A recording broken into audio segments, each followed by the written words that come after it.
Hello students, कैसे हैं आप सब। आशा करती हूँ आप अच्छे होंगे और अच्छे से अपनी पढ़ाई कर रहे होंगे।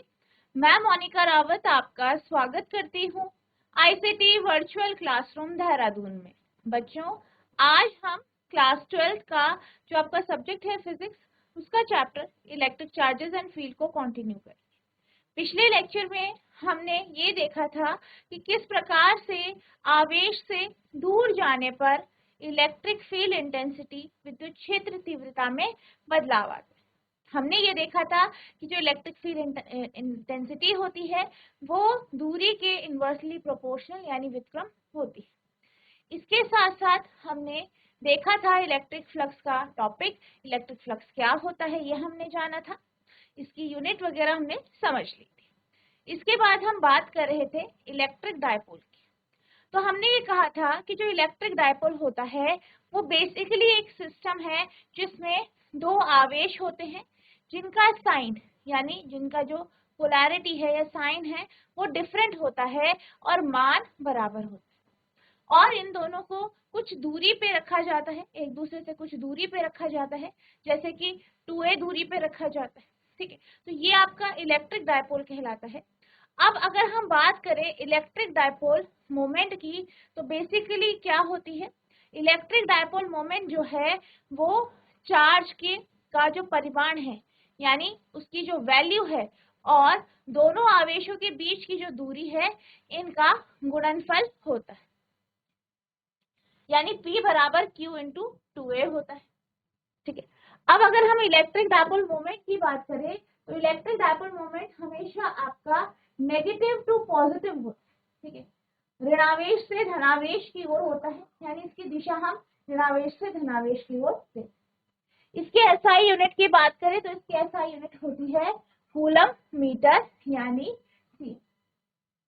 किसी एक प्लस Q या माइनस Q, किसी एक प्लस Q या माइनस Q आवेश तथा दोनों आवेशों के बीच की दूरी 2L के गुणनफल को ही विद्युत द्विध्रुव आघूर्ण कहते हैं। विद्युत द्विध्रुव आघूर्ण P से प्रदर्शित करते हैं, तो विद्युत द्विध्रुव आघूर्ण जो होता है वो होता है P बराबर आवेश गुणा दोनों आवेशों के बीच की दूरी, यानी P equals to Q into 2L। ठीक है, ये आपका ऐसे। अब इसकी बात करें तो ये क्या है, आपकी एक सदिश राशि है यानी स्केलर क्वांटिटी है, यानी इसका सिर्फ जो है इसका मान, पर ये क्या है, एक सदिश राशि है यानी वेक्टर क्वांटिटी है, यानी कि इसका जो है मान भी होता है और दिशा भी होती है। ठीक है, विद्युत द्विध्रुव का जो एसआई मात्रक होता है वो आपका कूलम मीटर होता है, और अगर हम इसके विमेय सूत्र की बात करें तो LTA इसका क्या है, विमेय सूत्र है। इसकी जो दिशा होती है वो ऋणात्मक आवेश है, ऋणावेश से धनावेश की ओर होती है। ठीक है, तो ये इसकी क्या होती है, दिशा होती है। ठीक है, तो ये आपका कुछ इस तरीके से। अब हम बात करते हैं फिजिकल सिग्निफिकेंस ऑफ डायपोल यानी द्विध्रुव का भौतिक महत्व, यानी हम बात करेंगे कि द्विध्रुव का जो है भौतिक महत्व क्या है। अब क्या होता है, जो हमारे मॉलिक्यूल्स होते हैं उनमें आपके पास दो तरीके के आपके मॉलिक्यूल्स होते हैं। जैसे आपके पास कोई मॉलिक्यूल है तो उसमें आपके जो एलिमेंट है दो प्रकार के होते हैं, जैसे आपने देखा है, एक आपका पॉजिटिव चार्ज होता है, एक नेगेटिव चार्ज होता है। अब क्या होता है, जब दोनों आपका जो पॉजिटिव और नेगेटिव चार्ज एलिमेंट है दोनों का जो आपका सेंटर ऑफ जो आपका चार्ज है या दोनों का जो आपका चार्ज जो है एक ही जगह लाया करता है, यानी दोनों एक दूसरे के ऊपर ओवरलैप होते हैं, तो ऐसे जो मॉलिक्यूल होते हैं वो आपके न्यूट्रल मॉलिक्यूल होते हैं, उनमें किसी भी प्रकार का डायपोल मोमेंट नहीं होता। वहीं कुछ मॉलिक्यूल्स जिन्हें आप पोलर मॉलिक्यूल्स कहते हैं, जैसे कि आपका H2O हो गया यानी पानी हो गया, यहाँ पे क्या होता है, आपका एक पॉजिटिव और नेगेटिव चार्ज जो पार्टिकल होते हैं वो उनका जो चार्ज है वो ओवरलैप ना होके एक दूसरे से दूर होता है, जिस कारण क्या होता है, ये डायपोल मोमेंट प्रोड्यूस करते हैं। ठीक है, तो आपको इस बात का ध्यान रखना है कि जो आपका डायपोल्स हैं, इनका महत्व क्या है कि इसके कारण कोई भी मॉलिक्यूल आपका पोलर या नॉन पोलर होता है और ये इसकी जो शेप होती है, आकार होता है, इसको इफेक्ट करता है यानी प्रभावित करता है। In most molecules the centre of positive charge, ठीक है, centre of positive charge and of negative charge lie at the same place. क्या कहा गया है, ज्यादातर मॉलिक्यूल्स में क्या होता है, positive centre of positive charge जो होता है और नेगेटिव चार्ज दोनों एक ही जगह होते हैं। Therefore there dipole moment is zero, इसलिए इनका जो डायपोल मोमेंट होता है वो जीरो होता है, यानी ये पोलर मॉलिक्यूल्स नहीं होते हैं, इनमें कोई भी ध्रुवता आपको दिखती नहीं। क्यों, क्योंकि दोनों आपके जो एलिमेंट्स हैं उनका जो पॉजिटिव और नेगेटिव चार्ज है दोनों क्या कर रहे हैं, एक दूसरे को ओवरलैप कर रहे हैं। CO2 and CH4 are this type of molecule। अब CO2 और CH4 की बात करें तो ये इसी प्रकार के जो है मॉलिक्यूल्स होते हैं। However, they develop a dipole moment when an electric field is applied। अब क्या होता है, अब यहाँ पे हमने क्या कहा कि कुछ मॉलिक्यूल्स ऐसे होते हैं जिनका पॉजिटिव और नेगेटिव चार्ज ओवरलैप करते हैं, ठीक है, इनमें कोई भी डायपोल मोमेंट नहीं होता। लेकिन जब हम इसे इलेक्ट्रिक फील्ड में रखते हैं, किसी विद्युत क्षेत्र में रखते हैं, तो इसमें क्या होता है, डायपोल मोमेंट क्रिएट हो जाता है। But in some molecule centre of negative charge and of positive charge do not coincide. वही कुछ ऐसे मॉलिक्यूल्स होते हैं, ऐसे अणु होते हैं जिनमें क्या होता है, पॉजिटिव और नेगेटिव चार्ज, धनावेश और ऋणावेश, उनके जो चार्जेस हैं वो एक दूसरे को कोइंसाइड नहीं करते, एक दूसरे को ओवरलैप नहीं करते। Therefore they have a permanent electric dipole moment, इसलिए इनका क्या होता है, एक परमानेंट इलेक्ट्रिक डायपोल मोमेंट होता है, ठीक है, इनका क्या होता है, एक स्थायी द्विध्रुव आघूर्ण होता है। और कब होता है, जब आप इस पे इलेक्ट्रिक फील्ड नहीं लगा, ठीक है। तो कुछ मॉलिक्यूल होते हैं जिनके ओवरलैप करते हैं तो उनपे क्या होता है, डायपोल मोमेंट नहीं होता, हम उस पे फील्ड लगाते हैं तो डायपोल मोमेंट उसमें प्रोड्यूस हो जाते हैं। वही कुछ ऐसे मॉलिक्यूल्स होते हैं जिनमें जो है डायपोल मोमेंट होता है, कब होता है, जब आप उसमें इलेक्ट्रिक फील्ड भी नहीं लगा रहे हो तब भी उसमें क्या होता है, डायपोल मोमेंट होता है। Such molecules are called polar molecule, और इन्हीं को हम क्या कहते हैं, पोलर मॉलिक्यूल कहते हैं। Water molecule H2O is an example of this type, ठीक है। तो वाटर मॉलिक्यूल जो है वो आपका इसका एक उदाहरण है। Various materials give rise to interesting properties and important application in the presence और एब्सेंस ऑफ इलेक्ट्रिक फील्ड। अब ये जो पदार्थ है ये अलग अलग प्रकार की जो है प्रॉपर्टीज शो करते हैं जब आप इलेक्ट्रिक फील्ड लगाते हैं या हटाते हैं, ठीक है। तो आपको ध्यान रखना है कि जो आपके डायपोल्स होते हैं, ठीक है, आपको क्या ध्यान रखना है, जो आपके डायपोल्स होते हैं वो आपके कुछ ऐसे मॉलिक्यूल्स होते हैं जिसमें डायपोल मोमेंट नॉर्मली होता है और कुछ ऐसे होता है जिनमें नहीं होता, लेकिन जब हम उसमें इलेक्ट्रिक फील्ड लगाते हैं तो उस पर डायपोल मोमेंट क्रिएट हो जाता है, ठीक है। तो ये आपको ध्यान, अधिकांश अणुओं में धनात्मक आवेश और ऋणात्मक आवेशों के केंद्र एक ही स्थान पर होते हैं, अतः इनका द्विध्रुव आघूर्ण शून्य होता है। CO2 एंड CH4 इसी प्रकार के अणु हैं, हालांकि जब कोई विद्युत क्षेत्र लागू किया जाता है तो वे एक द्विध्रुव आघूर्ण विकसित करते हैं, लेकिन कुछ अणुओं में ऋणात्मक आवेश तथा धनात्मक आवेशों के केंद्र मेल नहीं खाते, इसलिए इनके पास विद्युत क्षेत्र की अनुपस्थिति में भी एक स्थायी विद्युत द्विध्रुव आघूर्ण होता है। ऐसे अणुओं को ध्रुवीय अणु कहते हैं। पानी के अणु H2O इसी प्रकार का एक उदाहरण है। विद्युत क्षेत्र की उपस्थिति या अनुपस्थिति में विभिन्न सामग्रियां दिलचस्प गुणों और महत्वपूर्ण अनुप्रयोगों को जन्म दे, ठीक है। तो ये आपकी क्या हो गई, डायपोल की फिजिकल सिग्निफिकेंस होगी, इसे आप नोट करेंगे। अब हम चलते हैं अगले टॉपिक की ओर। तो आपका अगला टॉपिक है field intensity on axial line of electric dipole, विद्युत द्विध्रुव की अक्षीय रेखा पर क्षेत्र की तीव्रता। तो यहाँ पर हम क्या कहेंगे, यहाँ पे हम किस बारे में बात करेंगे कि किस प्रकार से एक जो द्विध्रुव होता है उसके किसी अक्षीय रेखा पर कोई एक बिंदु है उस पर इलेक्ट्रिक फील्ड इंटेंसिटी हो। ठीक है, तो हम मान लेते हैं कि हमारे पास एक डायपोल है, ठीक है, ए बी डायपोल है, जहां पर ए पर हमारे पास नेगेटिव चार्ज है और बी पर पॉजिटिव चार्ज। अब जैसे कि हमने डायपोल के बारे में यानी द्विध्रुव के बारे में पढ़ा है कि द्विध्रुव में क्या होता है, दो आपके पास आवेश होते हैं जिनका मान सेम होता है और इन्हें कुछ दूरी पर रखा जाता है। ठीक, तो इन दोनों को जो है 2a दूरी पर रखा गया। ठीक है, आपका 2a। ठीक है, अब हम एक बिंदु लेते हैं P, जिसे हम कहाँ पे रखते हैं, एक्सिस पे रख लेते हैं कहीं पे P बिंदु।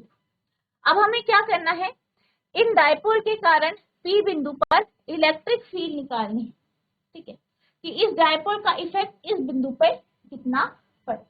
ठीक, तो सबसे पहले जो भी इंफॉर्मेशन है उसे लिखेंगे, तो आप लिखेंगे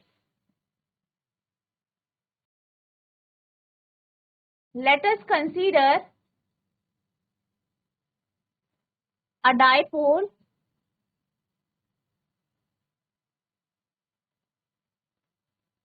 consisting of minus q and plus q charge, plus q charges which are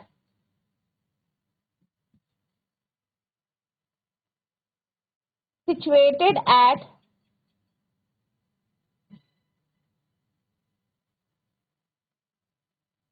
point A and point B. The distance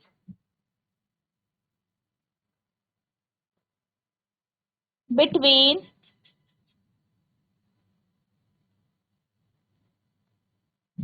A and B is 2a।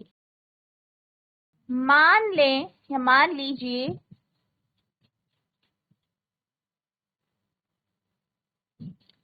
एक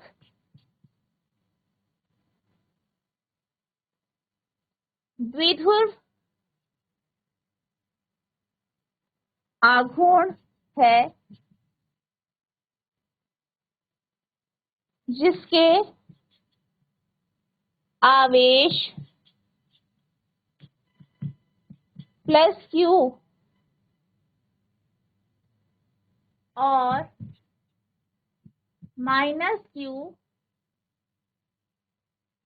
A तथा B बिंदु पर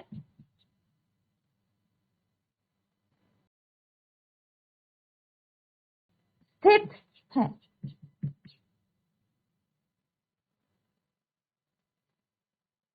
इन दोनों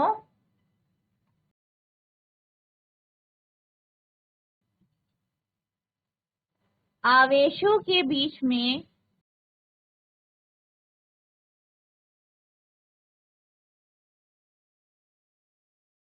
टू ए दूरी है। ठीक है, तो यहाँ पे आपको दिया गया है। अब हम मान लेते हैं एक बिंदु को जो कि यहाँ पे कहाँ पे है, आपके अक्षीय रेखा पर। ठीक है, let us now consider a point P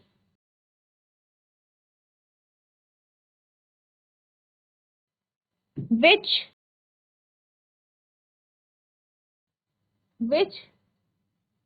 is situated at a distance of r from the midpoint of dipole.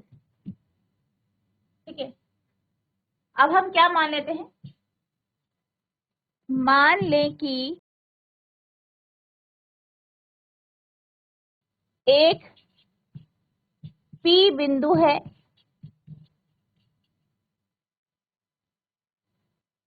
P बिंदु है जो कि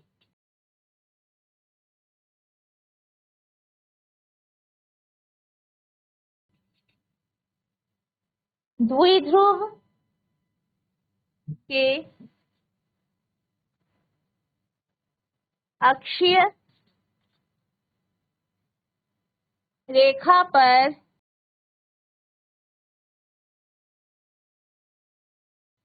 स्थित है। ठीक है, जो कि कहाँ पे है, द्विध्रुव के अक्षीय रेखा पर स्थित है। ठीक है, और द्विध्रुव के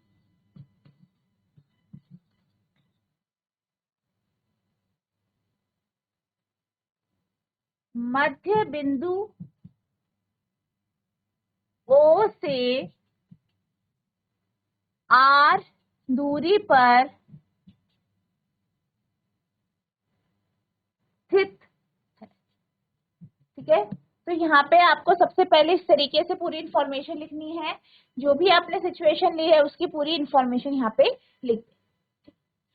अब यहाँ पर जो आपका Q माइनस Q आवेश है उसके कारण, ठीक है, इसके कारण जो यहाँ पे आपके इलेक्ट्रिक फील्ड प्रोड्यूस होगी, ठीक है, ये क्या है, नेगेटिव चार्ज है, ऋणावेश है। और आप ये जानते हैं ऋणावेश में क्या होता है, जो फील्ड है वो क्या करती है, खत्म होती है।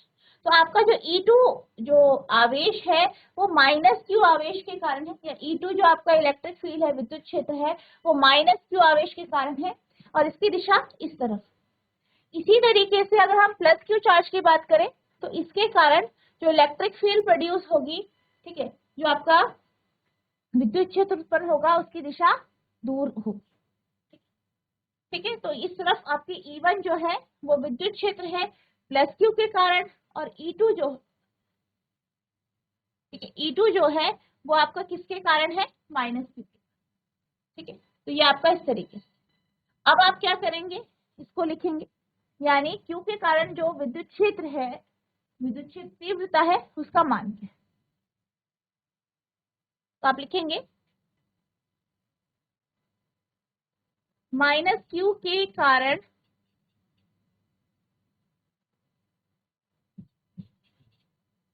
विद्युत क्षेत्र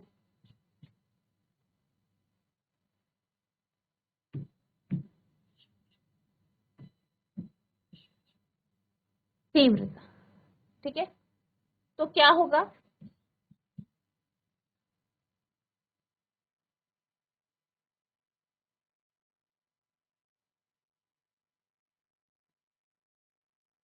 E2 equals to 1/4 pi epsilon naught Q upon, हम मान लेते हैं यहाँ पे हमारे पास एक आवेश है Q, उस पे हम विद्युत क्षेत्र तीव्रता यहाँ पे, ठीक है, यहाँ पे हम निकाल रहे हैं। ठीक है, तो Q0 आपका आवेश है, तो वहां पे आपका E2 के कारण माइनस Q है, तो हम Q ले लेते हैं सिंपली। ठीक है, तो Q अपॉन, अब दूरी की बात करते हैं, दूरी कितनी है, ये है आपकी R, ठीक है, और ये है आपकी A, यानी R प्लस A। तो आप लिखेंगे R प्लस A का होल स्क्वायर, इक्वेशन 1। अब ये चार्ज नेगेटिव में होगा, आप इसे नेगेटिव लिख सकते हैं। नेक्स्ट है प्लस Q के कारण विद्युत क्षेत्र तीव्रता, E1 ले लेते हैं, E1 equals to 1/4 pi epsilon naught Q upon, दूरी की बात करें, दूरी कितनी होगी इस केस में, दूरी यहाँ पे जो है, ये जो दूरी, तो ये कितनी होगी, R माइनस A। ठीक है, R माइनस A।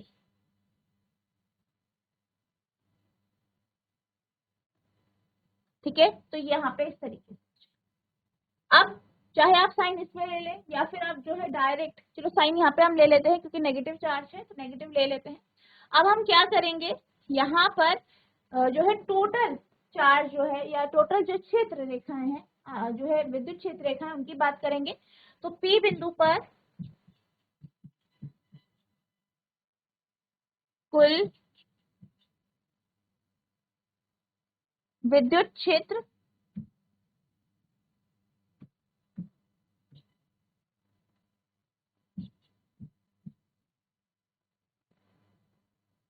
ठीक है, E ले लेते हैं। तो E कितना होगा आपका, E equals to E1 plus E2। E1 कितना है 1/4 pi epsilon naught Q upon R minus A का होल स्क्वायर, और ये हो जाएगा आपका -1/4 pi epsilon naught Q upon R plus A का होल। ठीक है, सॉल्व करेंगे तो सबसे पहले Q और 1/4 पाई एप्सिलॉन नॉट को बाहर ले लेते हैं। Q upon 4 pi epsilon naught 1/R minus A का whole square minus 1/R plus A का होल स्क्वायर। ठीक है, ये आ जाएगा। अब इसे सॉल्व करें। ठीक है, तो कितना आएगा, ठीक है, इसको सॉल्व करेंगे तो आएगा E equals to 1/4 pi epsilon naught, Q हमारा बाहर है, अंदर आपका हो जाएगा एलसीएम लेंगे, कितना आएगा R square minus A square का होल स्क्वायर। ठीक है, R square minus A square का होल स्क्वायर, तो R प्लस A आपका यहाँ आ जाएगा माइनस R माइनस A का होल स्क्वायर।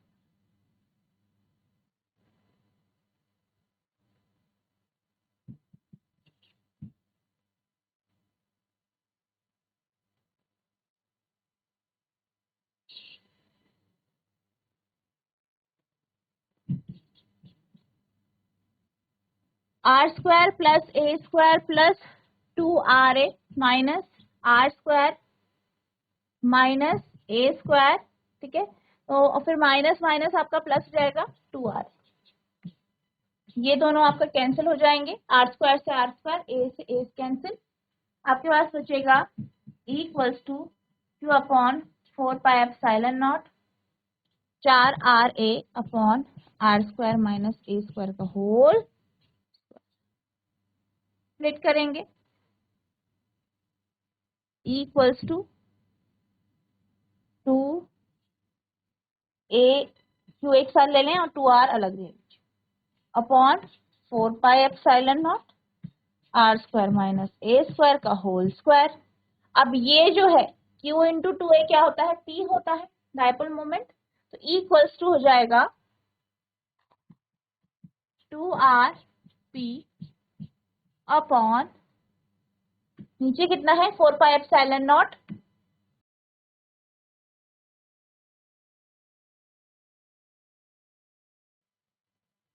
ये हो जाएगा R square minus A square का होल स्क्वायर, ये आया है। ठीक है, नोट कीजिए, इसे नोट कीजिए।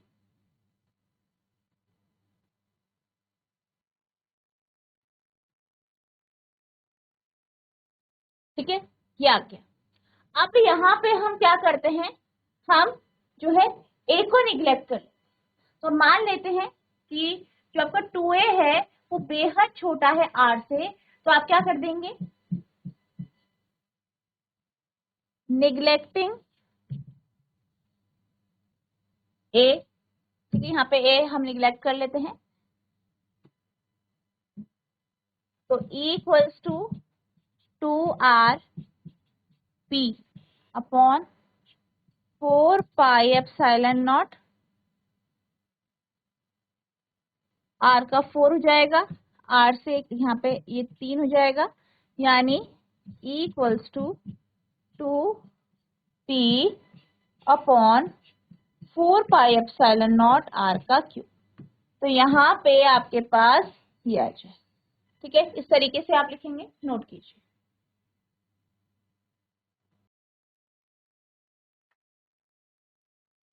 तो बच्चों आज हमने जो है डायपोल मोमेंट के बारे में पढ़ा। डायपोल मोमेंट, द्विध्रुव आघूर्ण क्या होता है ये हमने जाना। इसके साथ साथ हमने ये भी देखा कि आप जो है किसी द्विध्रुव के किसी एक्सियल पॉइंट में, अक्षीय रेखा में जो है इलेक्ट्रिक फील्ड किस तरीके से निकालेंगे। हमने इसका फॉर्मूला भी यहाँ पे ड्राइव किया। आई होप आपको ये टॉपिक अच्छे से समझ में आया होगा। नेक्स्ट लेक्चर में हम देखेंगे कि किस प्रकार से इक्वेटोरियल प्लेन में हम ई की वैल्यू निकालेंगे किसी भी एक डायपोल के कारण। तो जितना आज आपको पढ़ाया गया है इसे आपको रिवाइज करना है। अगर आपको कोई भी डाउट होगा तो नेक्स्ट लेक्चर में आप पूछ सकते हैं। तो बच्चों आज के लिए बस इतना ही, मिलते हैं आप नेक्स्ट सेशन में। तब तक के लिए thank you and have a nice day.